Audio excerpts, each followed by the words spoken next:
Status 3 pemain baru Sriwijaya FC, Gulam dipinjamkan, Engelbert dan Sunawan Rusni dikontrak.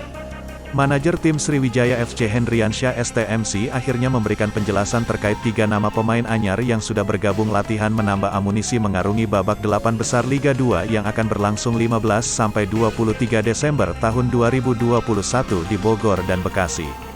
Secara administrasi kita pinjam atas nama Gulam Faturrahman dari KS 3 Naga.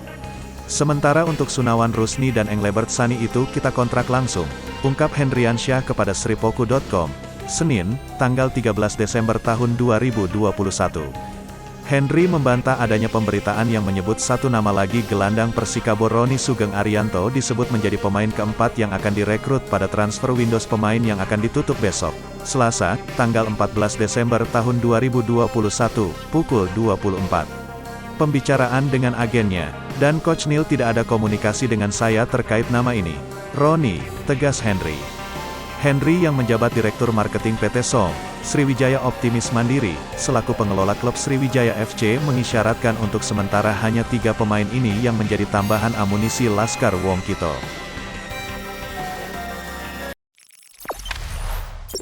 Jangan lupa subscribe, share, komen, dan like ya!